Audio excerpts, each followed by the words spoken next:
going to be the Erev Rosh Hashanah edition, as next week is Erev Rosh Hashanah. This is a good chance for us to be able to not only wish everybody a good Shabbos, but also to wish everybody a good Yontif Achsivim Chasiva Tova version of Around the Shabbos Table. So we're going to do two things by way of introduction. So nice to see everybody. Great opportunity for us again to be together. And, you know, we like to, before anything else, remind ourselves of why this is so great, no question, for us to be together, but also to be able to be mindful and hopeful of when we're going to be able to be together live and in person, actually around our physical Shabbos table. And by the way, our Shabbos table is sad and misses you as much as you miss it. Chazal tell us that the Shulchan Shabbos is like the Mizbeach, is like the altar of the Beis HaMikdash of the Holy Temple. And as it craves karbanos and craves, you know, the closeness that is brought out as a result of the Mizbeach, of the karbanos that are brought by the Jewish people, so that kiruv, that krova, that kiruvim, that closeness that is felt at our Shabbos table is something that it misses you, we miss you, physically, tangibly, actually, and we pray for us to be able to get back together. So two things of introduction. The first thing is we want to just take a moment and express our gratitude and thanks to Gail and to Stephen Fine, who are truly the finest of all fines, the finest of all fine, and the entire Fine family for sponsoring tonight's Around Our Shabbos Table in honor of the very close relationship that we share between the Fines and the Gibbers, the close and deepest friendship, and of course the family closeness and the bond. Yes, Stephen, we love you all so very much. A very special week for you, for us, for all of us. And so we thank you very much for your generous sponsorship. We look forward to sharing many special milestones and special occasions together with you and our families together in good health for many, many years to come. That's the first thing. The second thing, we're going to introduce a second new thing here, is that anybody and everybody is invited to participate in this conversation. Of course, it's animated and riveting and exciting, all the more so when we get to hear from you as well. But one of the things that we could do to maybe give you a chance to find...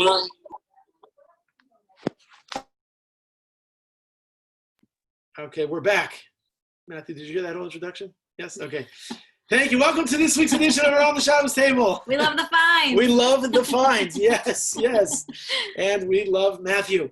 So the second thing that we'll have an opportunity to do is anybody who would like to, you know, either ask a question or share a comment, please feel free to do so either by texting me. I have my phone here on silent vis-a-vis the interruptions, but certainly have an opportunity for anybody who would like to share something private that you want to ask or share or, you know, add to what the conversation that we're having is.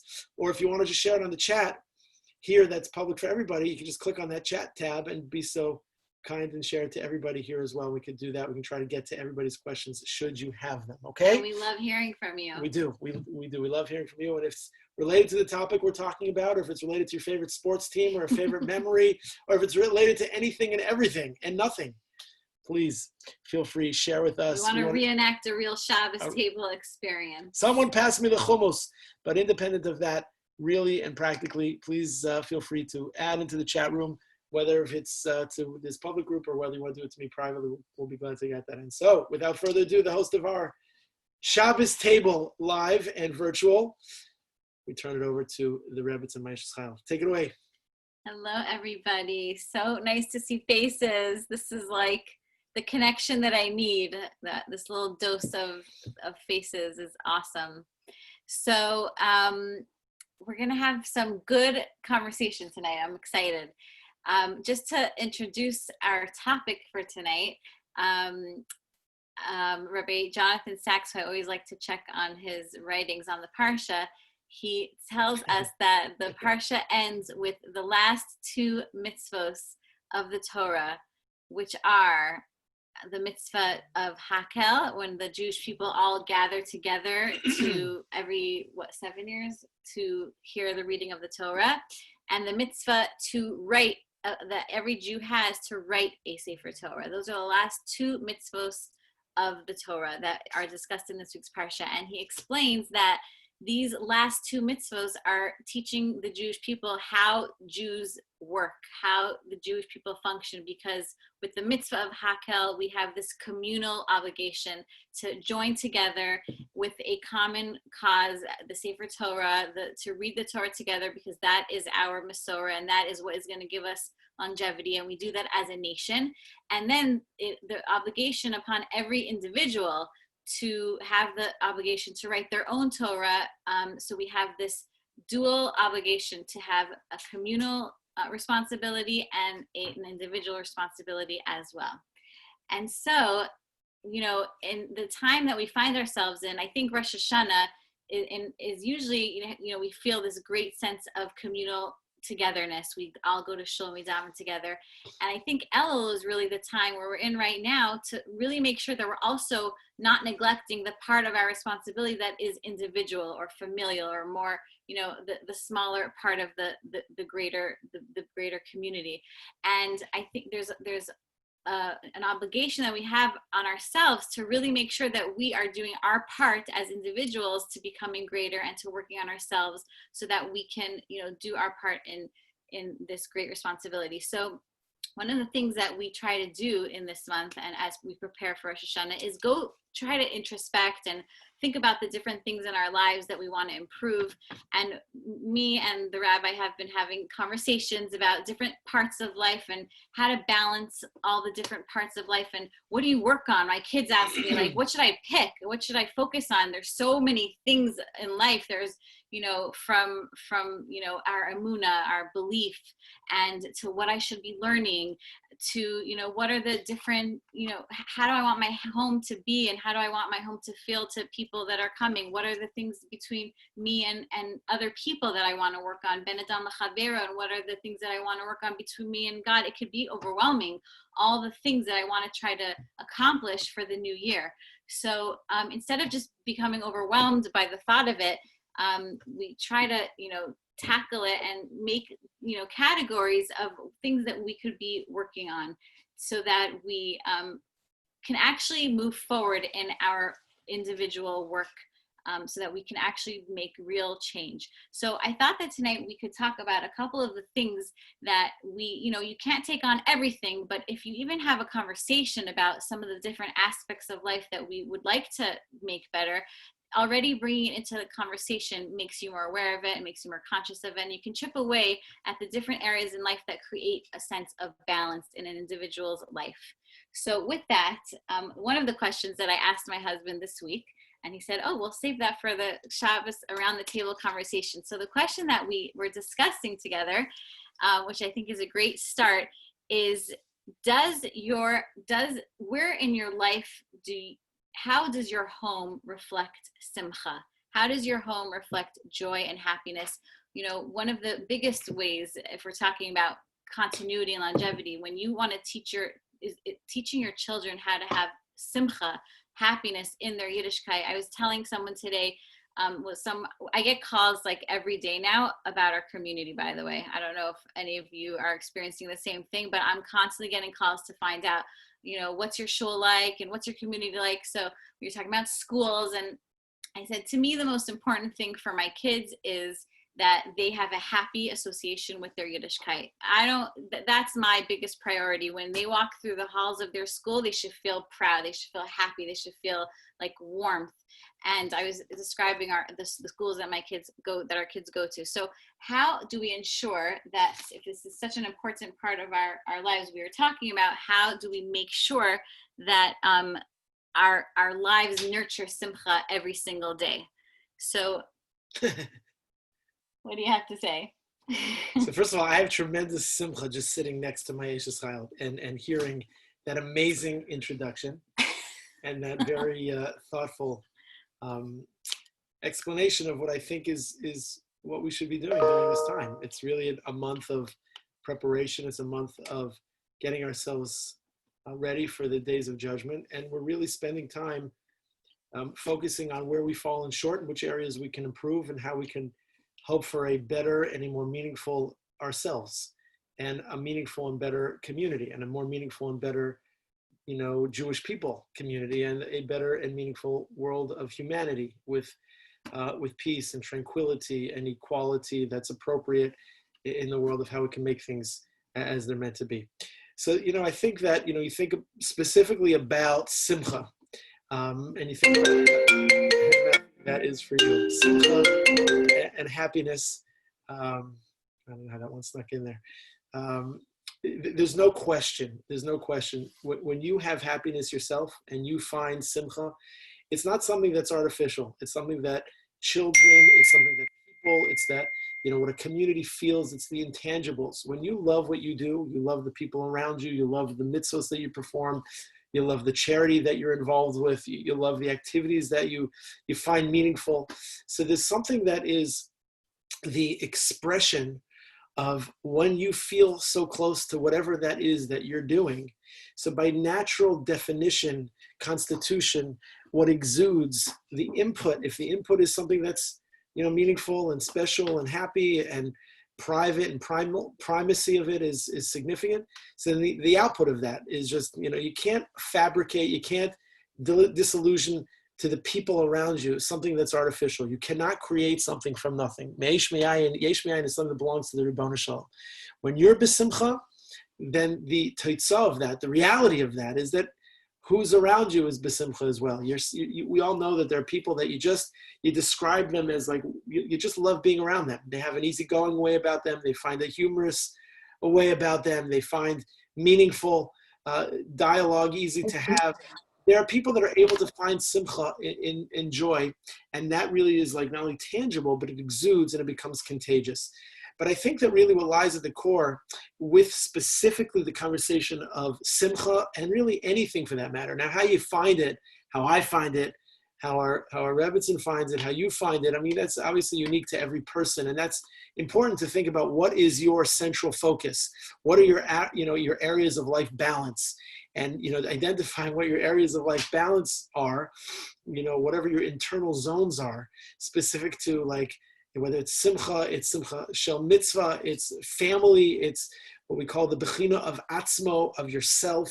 So whatever that is, I think it really kind of boils down to, in the world of appreciating this time that we find ourselves in, kind of three main things. The first is, I think this is a month of mindfulness. We live in a world where everything is like mindless. Everything is like so wildly fast. Everything is so chaotic. There's so much information overload. There's so little time. How many of us have white on our calendar, right? Very little do we have just space in our day, space in our week, and our month. Forget about the things that are our own endeavors that we want, whether it's exercise, whether it's dieting, whether it's that chavrusa, whether it's that time in shul, whether that's that book that I want to get to. But how about if it's just something that's called white on the calendar? There's so much Hasidic Torah and philosophical debate and conversation about just the concept of hisbodedus. What's hisbodedus? Hisbodedus, to be hisbonei, means that you're alone and you're vevaser Yaakov levado. You're by yourself. You contemplate. You have mindfulness. You digest. The great composers, the great philosophers, the great Talmudic scholars. There's no way that they were in the fast-paced life that we're in now. There's no way that they didn't contemplate the notes, the music, the symphonies, the magic, the interests. The cacophony of all of that is really a function of, number one, that there has to be mindfulness. Mindfulness begins with pausing, reflecting, thinking. What are the goals long-term? What are the short-term ways that a person's going to be able to achieve those things? And what is it that in the roadmap, both in the year-long goals, right, and the acute, singular, weekday, weekly, monthly goals that a person's able to achieve that. There's mindfulness, and that mindfulness is first and foremost necessary to just think about even concepts like simcha. What is the value that what are you exuding? Do you even realize that you're not exuding simcha? Are you exuding anger? Are you exuding anxiety? I've heard from so many families that are, post, the intensity of the quarantine, where they spend so many months inside, and so many times of their their existence and their days and the hours spent at home, that they're anxious. They're anxious about their finances. They're anxious about, their jobs. Obviously, they're anxious about their families. They're anxious about their health. They're just anxious. So you know what happens when there's anxiety and anxiousness? Like, it doesn't take too long for somebody to, just take it from my little Azer Connect over here. When somebody comes into the house and they're a little bit, anxious, and they're feeling pressure, and they're feeling an oil, a weight, a heaviness. So like everybody around you feels it. You feel like you're walking on eggshells a little bit. You feel like pressured to like act a certain way, because if even you move a book from the library that's like, seems rather innocuous, benign, simple, no big deal, it turns into like, what are you doing? What are you looking at? What are you, what's happening? So it's mindfulness. And then there's the second thing. And I know that I've mentioned this so many times, but I think it's essential. And I don't mean that as a pun. I've said many times in different classes I've given, I've quoted one of the books. It's like one of my favorite books. And one of my favorite secular books that I've read, and again, now a few times, is Essentialism. And if you got that book already, I've mentioned it like ad nauseum. Essentialism, it was written by a man by the name of Greg McCowan. And the subtitle of the book is The Disciplined Pursuit of Less. And the discipline, if you think about that and you digest that, you see, we have so many things. There's so many things, right? Like you just said, there's so many areas we want to work on. And we want to get to them all. And we should get to them all. But there's only a finite amount of hours in the day. There's so many things. If you like break down the amount of time you spend eating food, that you spend in the washroom, amount of time you spend sleeping, we break down the amount of hours that you actually have left in your day to actually do the things you want to do. It's like a lot of things in a very short period of time. So it's the disciplined pursuit of less. Like, think about how many things that we do, but we don't do them well. It's better for us to choose instead of the 25 things and do them at 10%, choose the 5 things and do them at 95%. What are those things? It's prioritizing. Is it your family? Is it your spirituality? Is it your finances? Is it your physical well-being? Now, obviously, in the world of, the Rabbi and Rebbetzin, so what we see as our mandate, our calling, what we see as our responsibility. Like, we work for the Ribono Shalom. We all work for the Ribono Shalom. But so we're imploring us all to have a balanced spiritual diet, a balanced, spiritual success that will allow us to be the most religious and spiritually sound people that we could possibly be. That's what we're trying to bring and exude in our area. But obviously, in the idea of a disciplined pursuit of less, it's the algorithm of sometimes we throw too many things out there, and there's too many things that are pulling at us and gnawing at us and cajoling us. And it becomes imperative for us to sometimes, in the season of Cheshbon HaNefesh, for those of you who've joined my Cheshbon HaNefesh, Chovos HaLevavos daily personal growth and character development WhatsApp, nice little commercial there, Matthew, like that. What we're doing is we're doing Cheshbon HaNefesh, where it's a self-accounting, it's a reckoning of what is it that's important, and what has been, and where do I want to be? And by the way, most importantly, what is it that I need to do to be there? But here's the third and last final point. And then I feel like my note cards are going to be taken away from me by yours truly over there, is the following thing, which is Ashrecha, praise it is she who has somebody who they can rely on to tell them areas that they can improve, that they can better themselves. And, for me to have my chavrusa, to me to have my mirror, for me to have my, Ezer Kenegdo, and sometimes it's more Ezer and sometimes it's more Kenegdo. And that really is an opportunity for me to be able to grow, to be the best, best me. And a person can become the best me, and you can become the best you, not when somebody's always telling you. Of course, we all like to hear when you're great and you've done well and you've been a benefit and there are the things that you're successful. Everybody likes that. Nobody likes to be criticized in any way, shape, or form. But the greatest form of growth is when you're on the other side of that, which is a little bit of pressure, or a little bit of mistakes, or some fumbling, and some of the picking up the pieces, and how you can better. And there's nobody in the world that knows you, loves you, cares about you than the people that are around you, whether it's your spouse, or whether it's children or grandchildren, whether it's siblings, or whether it's a close friend or a rabbi or rebbetzin. That really what the season is, go to somebody. I know Yitzchak, I see that you're with us, we're learning here together. Rav Noach Weinberg of blessed memory, all of you know my story of Rav Noach Weinberg, who asked me when I was learning with him, when I was teaching at Eisha Torah, running the Eisha Torah base measures program, tell me, he said, Rabbi Gibber, tell me 5 things about me that I need to improve. I was like, yeah, that's not happening. Like, that's just like not happening. So he said to me when I said, Rebbe, you're the Rosh Hashiva, I'm a little pisher. There's a pisher and a pipsqueak. There's pisher, pipsqueak, and then there's Gibber. So I said, there's no chance that I'm doing that. It's just not happening. So he said to me, look me straight in the face, and says, so Rabbi Gibber, that just means you don't love me. That means you just don't care about me. I thought you cared about me. So I really digested that.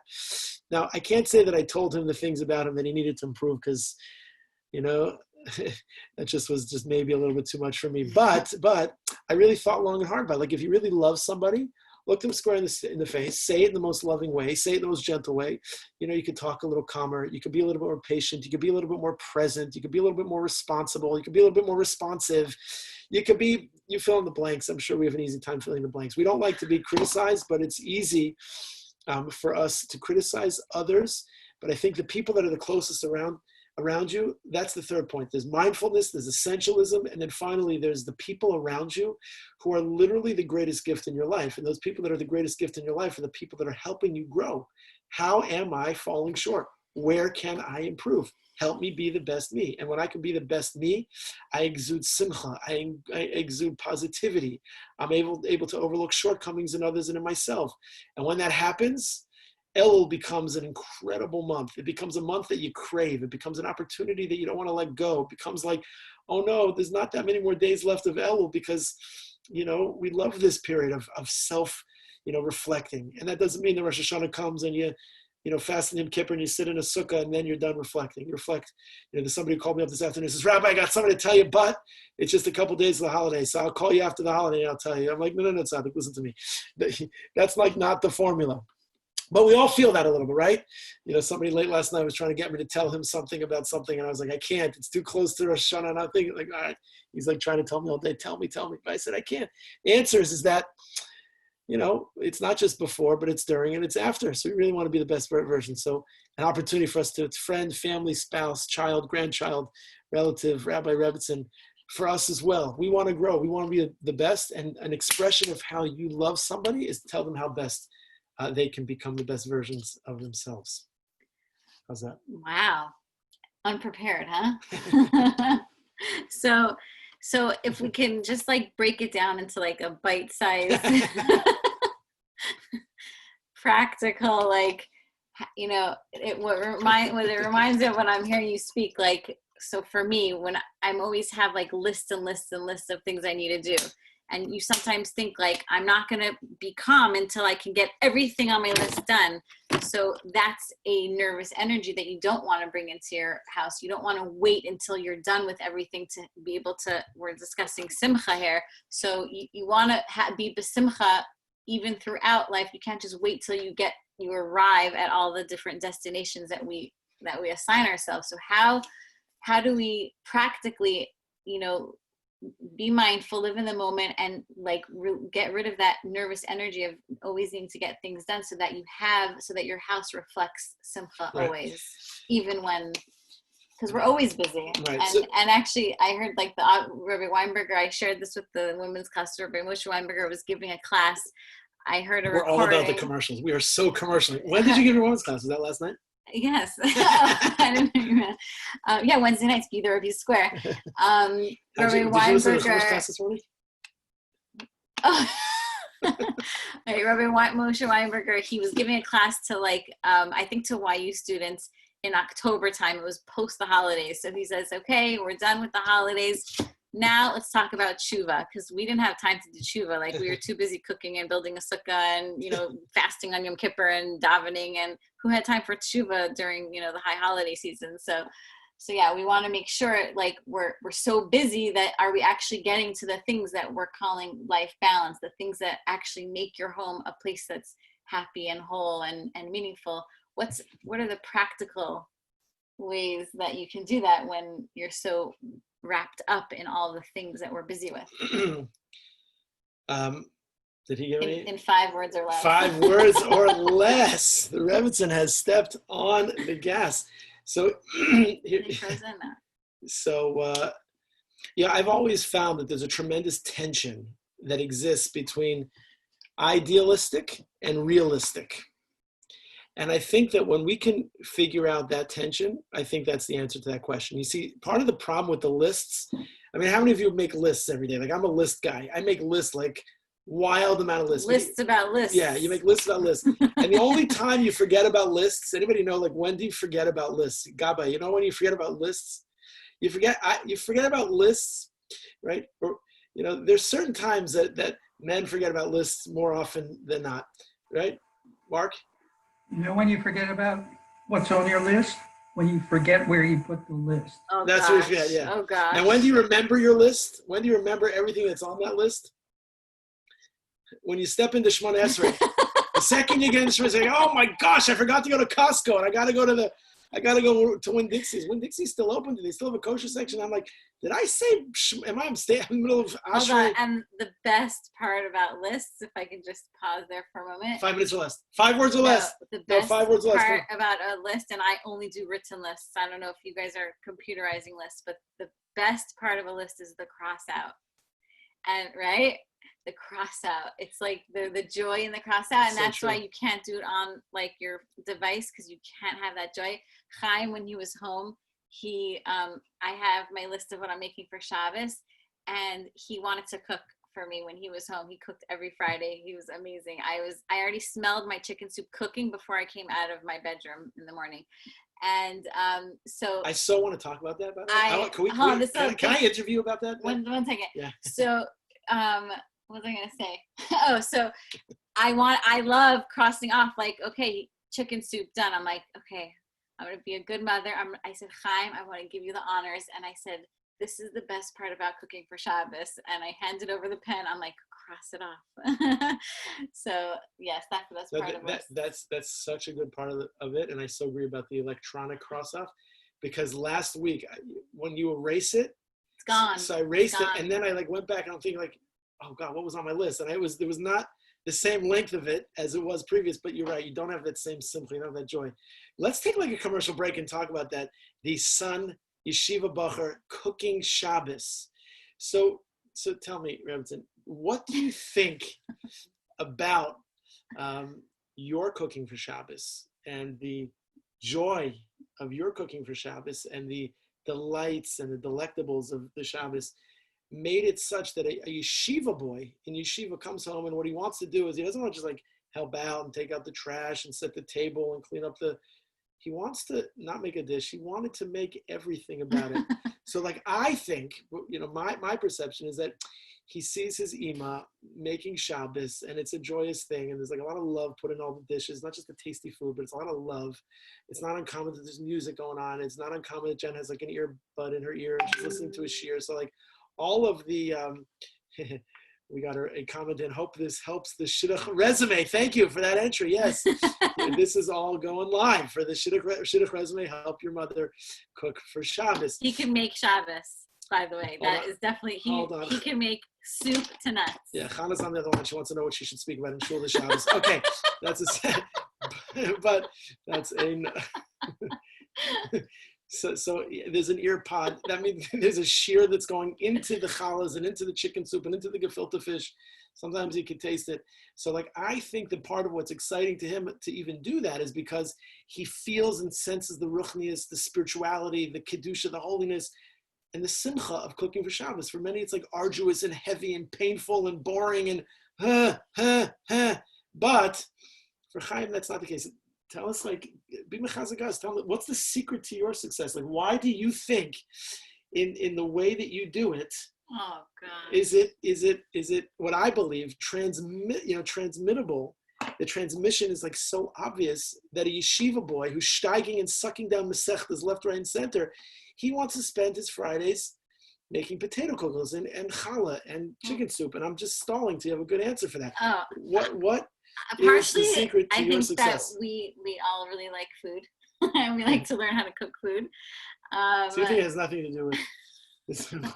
With the simcha? No, because I think if that was the case, I think they'd only make I think fun foods. The kids all want to help me cook. I guess it looks fun, and they definitely make it look fun. Make it fun. I think there's an enjoyment in seeing the fruits of your labor. I think that's exciting when you actually arrive at the Shabbos meal and you can bring everything out and and see how things came out. But I'm not going to take credit for. But that can happen with so many. That can happen with so many things. That could be a drasha, a class. That could be, cleaning your room, folding your laundry. I mean, there's so many things of that. No, so I mean, I guess you guys know this, and I certainly know this intimately. I think that the reason why it's true is because when you do things b'simcha, that's so nice. When you do things with love and you do things with spirituality, ruchnius, like you can turn something mundane and something basic and something temporary, like cooking and food and things like that. It's not. I actually respectfully and lovingly disagree, but obviously I'm wrong. But I still disagree that it's not just because of the love of food, right? You got that? Benjamin said it again. I disagree, but I'm totally wrong. Is that I'm like way wrong, but I totally disagree. It's not about the love of food. I think it's the love of their mother. I think it's the love of what she does and how she does it, and that's like a tremendous lesson. When you want to do what your parents do, and when you want to do what other people do, you want to reflect that and be that.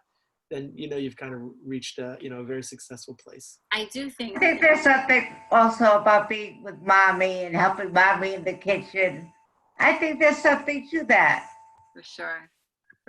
I think so generally, but I also think that, there are people that I've spoken to and know well that their memories of being with mommy in the kitchen were biting or angry or hasty or temperamental, not necessarily that. I remember maybe you guys heard this story, the first time that Gibber was given a license to cook any meal that any dessert that he wanted to cook.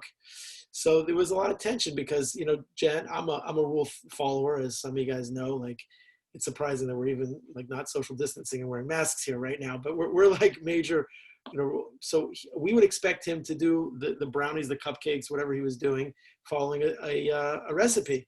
He decided that he's not going to follow a recipe. He's going to follow his own intuition. He's going to intuit what needs to happen. So he sprinkled in baking powder as if it was like a little cinnamon. Yeah. So my reaction was like, that's outrageous. Like, you got to teach him. It's not going to be good. So Jen was like, let's just let it go. Let's see how it goes. Let him fail. Let him flop. Let it be nasty. Let it be.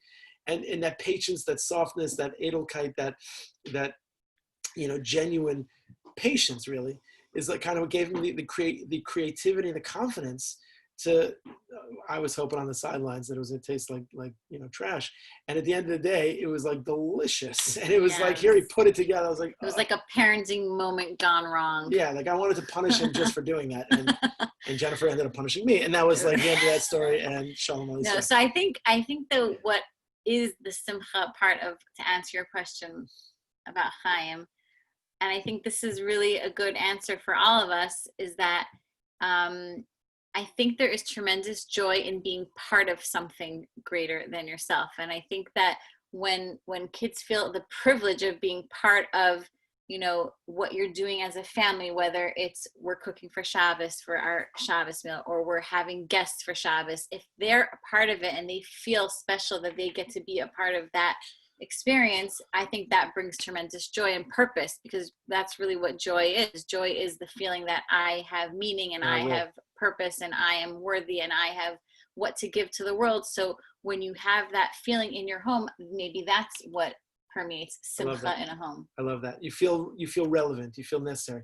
So one of you just texted me, actually, and reminded me that part of, in addition to what it was that Chaim was doing besides cooking, is that, someone who was here with us in shul after davening one Shacharis morning, we were talking about his, plan to lane Was I supposed to say again. that? No, we're going to celebrate that. We're going to, it's going to be very special to Lane and a very special milestone time. And he made a chavrusa with Chaim, and Chaim in between, basically Jen and I were on vacation. He was learning with Yitzchak, and Jen, he's cooking for Shabbos.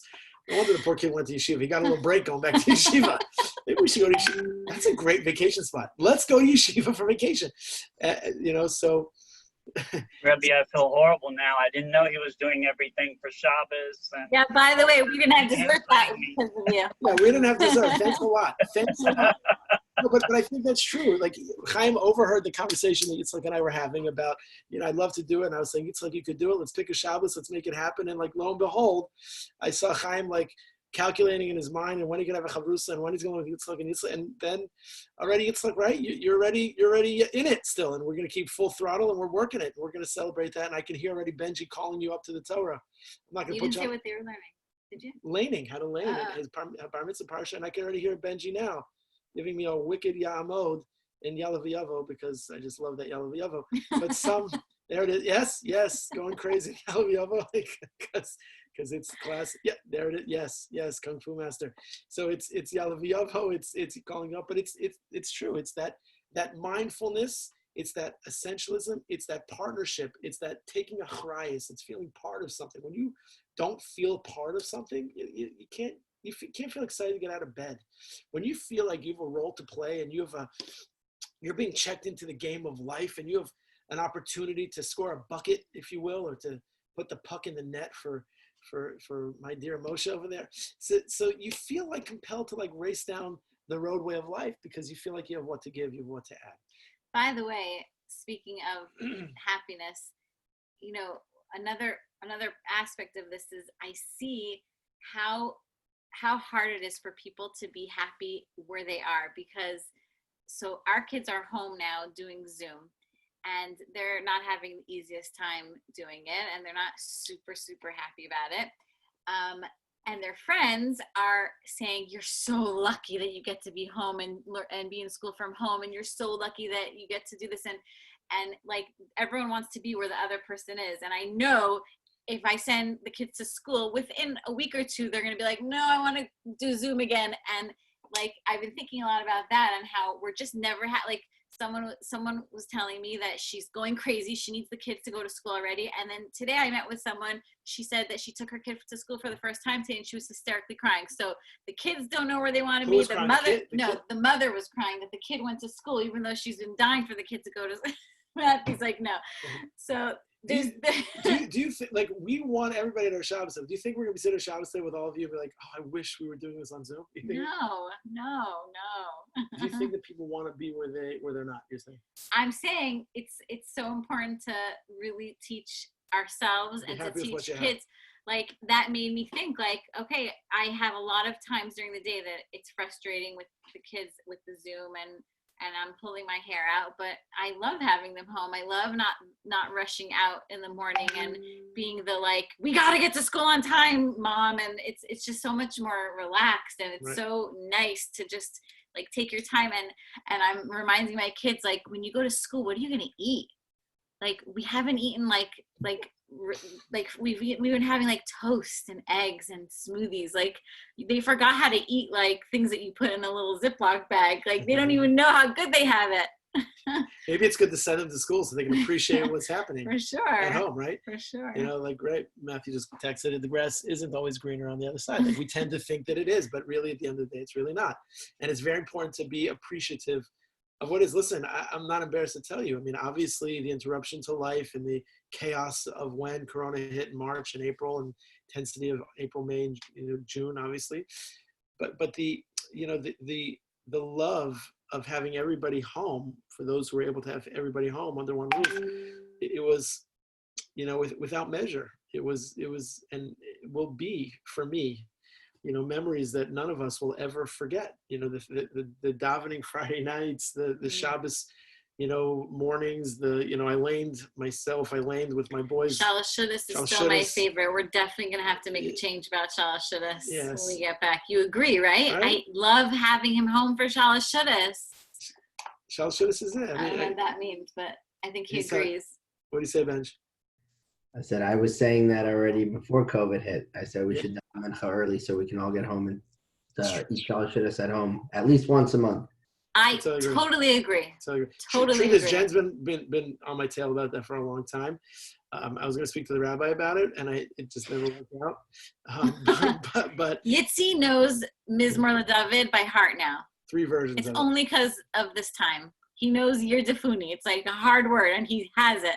It's the cutest thing. Yeah, I agree. So that's it's appreciating, like, actually I'd say that re-entry was hard and is hard, and it's only hard because there's a wholesomeness to it. And when you think about just even spirituality, I mean, the challenge, and I'm just being open with everybody, the challenge of the quality of davening b'yechidus, when you daven alone, you're never late to davening, because whenever you arrive, you're there. That's when it starts.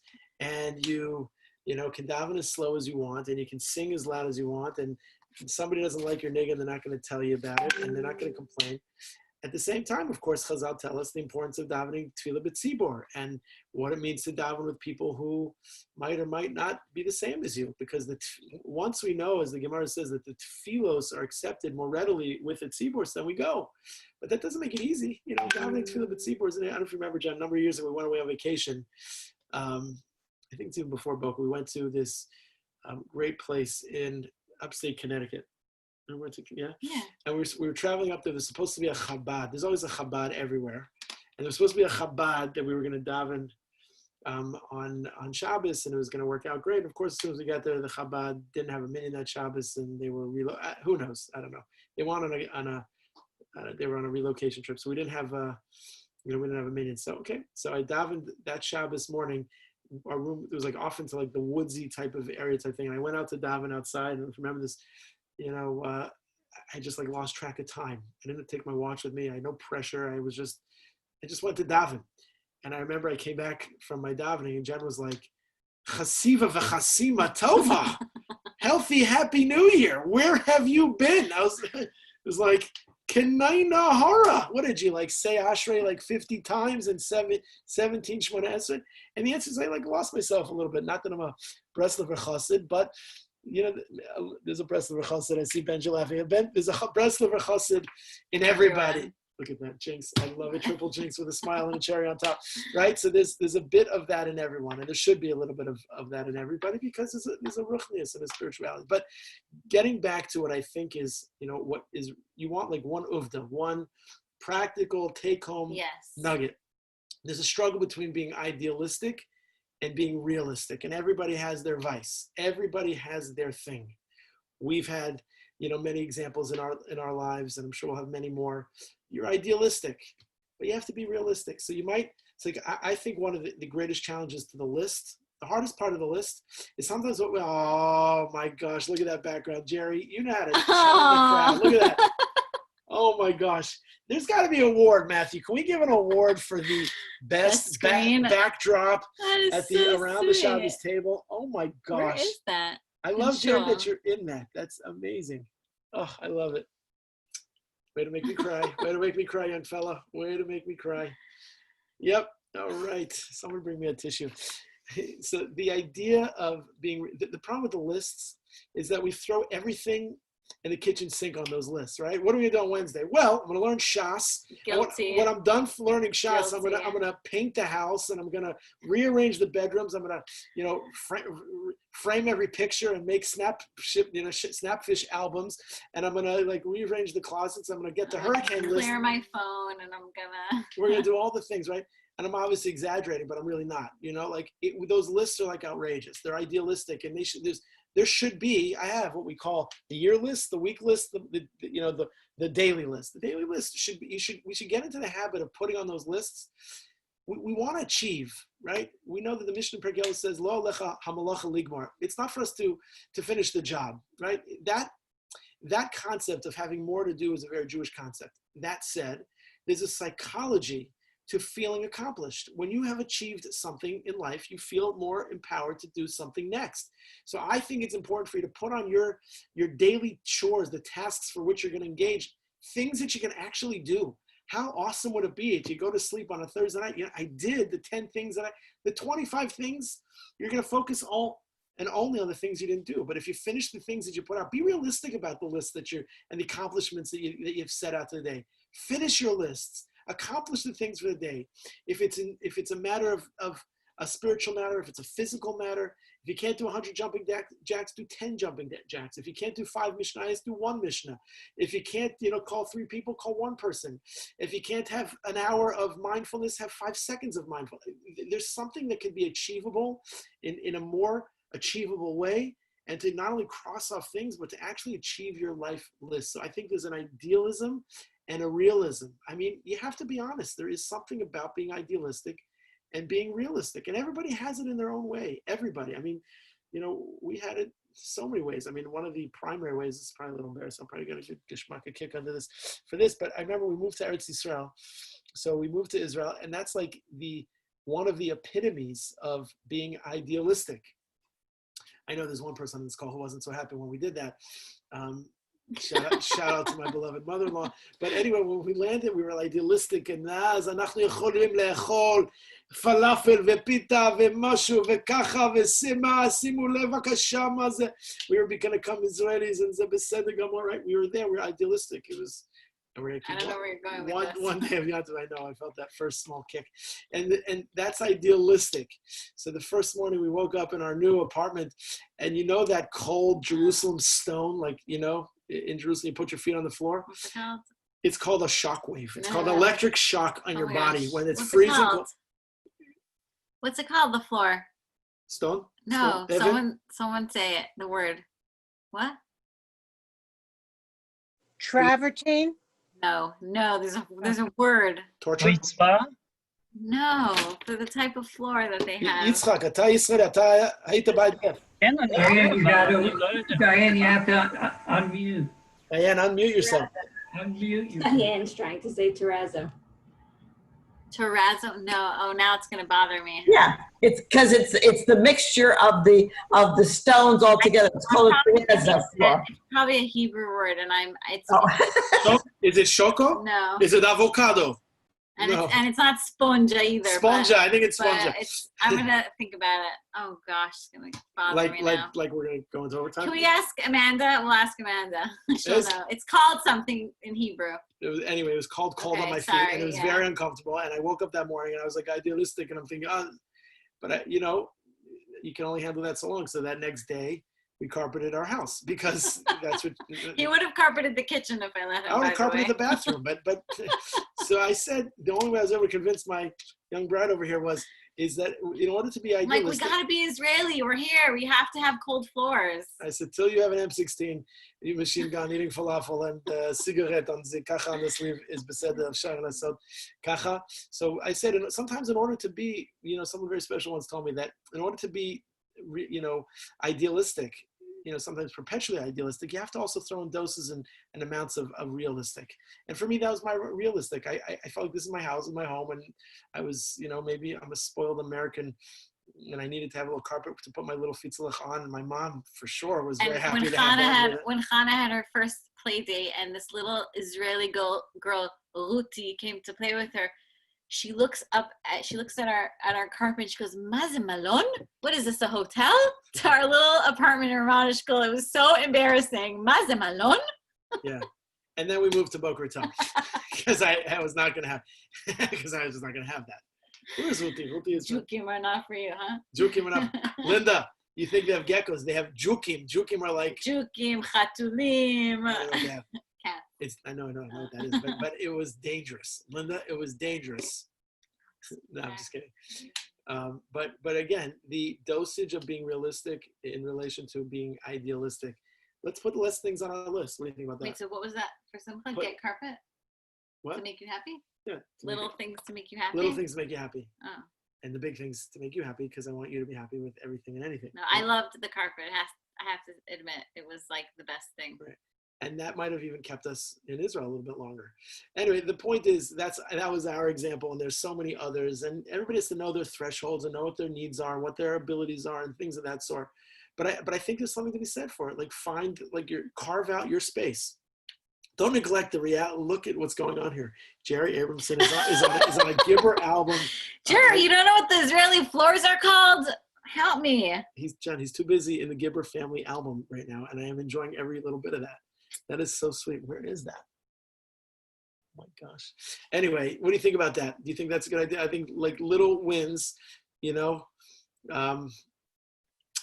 So, and actually, Jerry just reminded me of the drush I gave a few years ago on Larry Gelwick's, what's important now, wins, small wins, WIN, what's important now? What's important now is just like the basics, the essentials that a person needs to really kind of be successful. Short-term equal long-term gains. Let's make those lists a little smaller. Let's be a little bit more deliberate. It's the art of the disciplined pursuit of less. And less doesn't mean you're not going to value what you're doing in the big totality of it, but what are your things? Now, sometimes you're going to need to figure out what those things are. And that's where you say, Lecha Rav, that's I have a Rebbe, you'll have a Rebbe, you have a Rebbe, you have somebody that you interact with and have counsel from. You have to know what those 3 main priorities are, those 5 priorities are. What is it that a person can do? Yes, Nancy. And then Linda. Yeah, Linda, tell us. In 10 years, it's not going to make any difference, Rabbi. So the actual thing, well, I think about that often because when you say that, it's very inspiring to me. And it obviously, it's usually on the heels of something that's very stressful for me. And I have you, Linda, thankfully in our lives to remind me that it's not really going to matter. It doesn't matter. So the actual thing doesn't matter. But I think that the discipline of how to structure your life, A, makes it that it doesn't matter, but B, you've learned a life skill. And that life skill is, it might not be I don't remember my list from 10 years ago, right? But I know that hopefully the way I've disciplined myself in the lists as they were and the list as they are, make it so that I can accomplish. There are things that I know that I need to accomplish every single day, both personal, both familial, both communal. And those are the lists that I have. And sometimes they're more ambitious than others.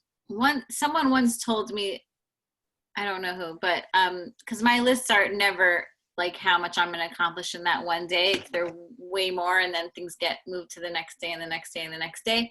But sometimes when I look over the list and think of what I should do next, with what should I tackle next, if you ask yourself the question, like, what on this list is going to make me feel like I accomplished something meaningful today? So if it's between this and that, like maybe one of them will give you more meaning and more, making that phone call to someone who could use the phone call might bring you more meaning than picking up, that thing that you want to make for dinner that you could really make 100 other things for dinner, but like you have it stuck in your head that you want to make that for dinner, to pick to something that's a little more meaningful. So yes, Mark. I just want to go back to Jennifer's introduction about how do you transmit the happiness, the love, and so on. It's interesting to me from this parsha, you get a couple things that v'samachta, you should be happy. Ve'ahavta et Hashem Elokecha, and v'asita kol mitzvotav v'chukatav, you also have to observe. The emotional part of it, the love, the joy of Judaism, how do you transmit that except through, I guess, example?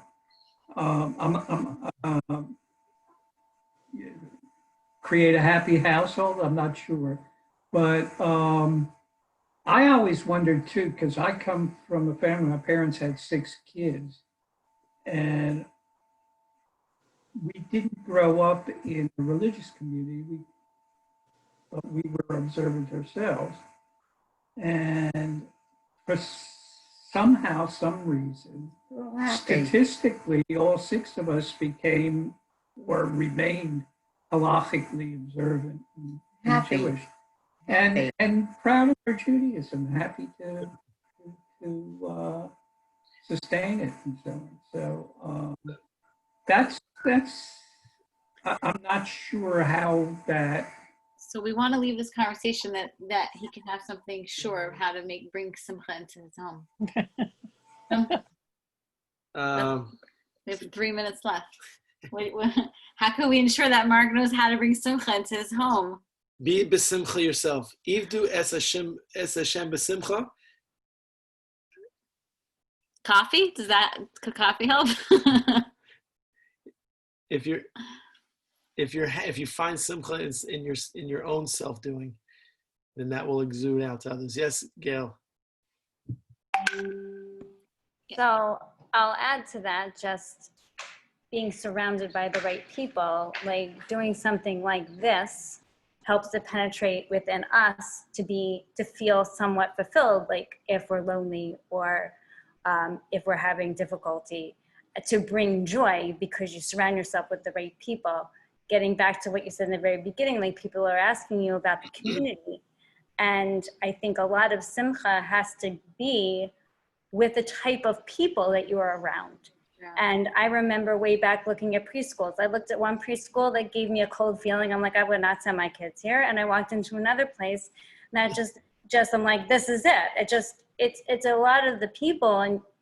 And I think we're very, very fortunate in our show, in our community, that we have people who are raising us up and being friendly and opening their homes. And I feel very fortunate to be a part of it. And I think that's why we need times like this and these Zoom classes to, help each other. And the other thing I wanted to say too, when you talk about Chaim and helping, and seeing, and I think that this also helps with Simcha. So if the end result is the Shabbos meal or the guests that you're inviting and how you prepare for that, our kids have also seen what the end result is. So if the end result is that you're sitting down and you have this joyous meal and it's happy and it's full of Simcha and it's warm, it's inviting, oh, I want to be a part of that. Mm-hmm. So sometimes if we see the end, as adults we see the end, for children, they have to be taught and they have to have experiences. So if we put it out there in the world, and like Rabbi, you just said, like if we're feeling it and we put it out there and it emulates, then maybe everybody wants to be a part of that. That's beautiful. That's exactly it. And I think that's a perfect way to end this whole thing. We, as human beings, we are wired to want connection, and there's different ways of feeling connected, but when you feel connected, that's when you exude this simcha. So yeah, Chaim wants to be connected to our purpose, and being connected to each other, I think, is so true. Like you just feel like you're not alone. You feel like you're part of something, and it gives you strength, and it gives you the support that you need to go through all the things that we go through in life. And I want to underestimate, and this we could really end. This could be like a good segue to a Rosh Hashanah kind of send off for just this segment pre-high holidays. Is that it's all about planting seeds. It's all about planting seeds. It's all about, how you do things now, it sprouts something. So we all know that we, dip the apple in the honey, right? And probably I would go and venture to say that most of us know the reason why we use honey, because honey is the sweetening agent. But maybe some of us aren't as familiar as to why we use an apple. Why don't we use other fruits or other, items to dip it in the honey? And there are a lot of reasons, but I'll just share with you one. It's not so much, about how many seeds, are in the apple, right? We have the pomegranate seeds. How many seeds are in the apple? But how many apples are in the seeds? And that we're able to realize we don't know how many apples come from one seed. It's all about planting those seeds. It's all about realizing that from the just simple droplets and what seem to be easily overlooked things that we do, when they're done b'simcha and they're done with mindfulness and they're done with a sense of purpose and an urgency of import. So then the apples that emerge from the seeds, which we don't know how many apples come from a seed, so it's many, and it's very many. And, let's have that kind of permeate a little bit. And as we dip the apple in the honey, we think about the honey for sure, but let's think about the apple and the seeds, not counting how many seeds are in the apple, but how many apples can come from the seeds. And that really gives us the ability to really not only find life of purpose and meaning for ourselves, but realize that the purpose and meaning that we ourselves find, it's going to have the ability to affect and impact our children, our families, our community, Klal Yisrael, and actually the world. So with that, this has been an amazingly enjoyable and meaningful hour. Thank you so much, all of you, for being with us. We wish you a beautiful Shabbos, a wonderful Rosh Hashanah. Jerry, you get the award for these awesome pictures, and I love that you're in the pictures with us. And we thank you all. We have a drive-by Kiddush tomorrow afternoon in the shul. If you can drive by the shul parking lot, we're going to be there to deliver Kiddush, and we thank our sponsors for sponsoring the Kiddush this coming Friday afternoon. Drive by, come by. What time? What time, Matthew? 3 to 4. Our sponsors are Matthew, Jerry, and Shelley Abramson. Thank you so much for sponsoring the first Boca Jewish Center drive-by Kiddush. Don't miss that. Just drive by. It could see you. It could give you a smile. It can make Should be as chus for all the connection that it will bring. Emir Hashem. Haba Aleinu L'Tova. So we wish you a beautiful Thursday night, a beautiful Shabbos. Chsiv chsiv tov l'alter chaim tovim l'shalom. And we'll see you the week after. Hopefully in this Earth, Yom Tshuva. Hey, All right, everybody. Signing off. Have a Thank you. wonderful